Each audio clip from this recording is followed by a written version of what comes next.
জয় মা জয় মা।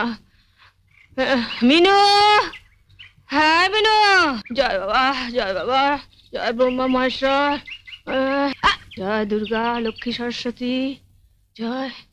আমায় ডাকছো? তুমি কি গো, সকালে উঠে একটু ঠাকুর দেবতার নাম করছি, তুমি আমার ঝাঁটা দেখালে? উঠুন ঝাড় দিচ্ছিলাম, তো হাতে ঝাঁটা থাকবে না তো কি রজনীগন্ধা স্টিক থাকবে? আচ্ছা হলো তো, এখন বলো কি বলবে। শুনলে তোমার বোনের কথা? শুনলে? কি গো শুনছো? আমার কথা শুনতে পেলে তবে তো শুনবে। শুনতে পেলে মানে? মানে 10 বছর আগে যখন তুমি এ বাড়ির বউ হয়ে আসনি, তখন দাদা আমাদের সবার কথা স্পষ্ট ভাবে শুনতে পেত। তারপরে এই 10 বছর ধরে তুমি দাদার কানে ऐसा মন্ত্র ঢেলেছো যে তোমার সব মন্ত্রগুলো জমাট বেঁধে গিয়ে দাদার কান দুটো জাম হয়ে গেছে। তুমি একটু উঁচু স্বরে কথা বলো তো, তাই তোমার কথাগুলো ফাঁক ফোকর দিয়ে দাদার কানে পৌঁছে যায়, কিন্তু আমাদের নো এন্ট্রি। তুমি হাসছো? ওর কথা শুনলে গা পিত্তে জ্বলে যায়। কি শুনতে বলছি?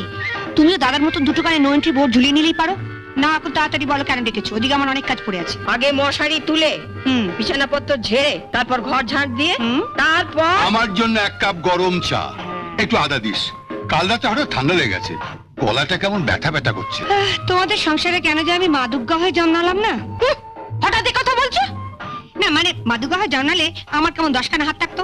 একখানা হাতে তোমার মশারি তুলতাম, আরেকখানা হাতে তোমার বিছানায় চাদর পাল্টে দিতাম, আরেকখানা হাতে ঝাড় দিতাম, আরেকখানা মানে আদা আদা থেতলাতাম। শুনলে না দাদা বললো আদা দিয়ে চা করে নিয়ে। আদাটা আগে না থেতলালে চাটা করবো কি করে? যাই এক এক করে কাজগুলো সারি। তো আগে থেতলাবো না ঝাঁটাবো? ঝাঁটাবে মানে? মানে আগে উঠোটা ঝাঁট দিয়ে দেবো না দাদার জন্য আদা থেতলে চা করে আনবো? তোমার যা ইচ্ছে তাই করো, মেয়ে হয়েছে একখানা। আরে বরঞ্চ ঝাঁটাই। তুমি আমার উপর যা রেগে আছো, সব কাজ ফেলে দাদার জন্য আদা থেতলে চা করে আনলে তুমি আমার ভালো মানুষ দাদাটাকেই থেতলে দেবে। এখন তো হ্যাঁ করে হাস, বিয়ে দেবার সময় বুঝবে পাত্র জুটলে হয়। না জুটার কি আছে, দেখতে শুনতে ভালো, কাজকর্ম জানে। কিন্তু যে একখানা মুখ 7 দিন বাদে দেখবে শ্বশুর বাড়ির লোক হিড়ির করে টানতে জানতে এসে ফেরত দিয়ে যায়। না না না, তোমাকে যখন বিয়ের 10 বছর বাদেও বাপের বাড়িতে ফেরত দিয়ে আসেনি, তখন ওকেই বা। কি বললে? তার মানে আমি? হ্যাঁ তুমি ভেবেছোটা কি সকাল থেকে বর্দার ঘরে বিছানাপত্র তুলছো, ঘর ঝাড় দিচ্ছ? কেন আমরা কি সংসারে টাকা দিই না? বর্দা শুধু একাই দেয়? সকাল থেকে ডেকে ডেকে পরে গলা ব্যথা হয়ে গেল। তাহলে তোমাকে বেশ করে থেতলে দিই। কি বললে? আমায় থেতলে দেবে? আহ তোমাদের সবারই এক দোষ। কথাটা শেষ করতে দেবে তো? বর্দার ঠান্ডা লেগে গলা ব্যথা হয়েছে, তাই আদা থেতলে চা করে দেবো। আর তুমি বলে না যে আমার জন্য চেঁচিয়ে চেঁচিয়ে গলা ব্যথা হয়েছে, তোমাকে একটু থেতলে কাকামাচা পরে হলেও চলবে।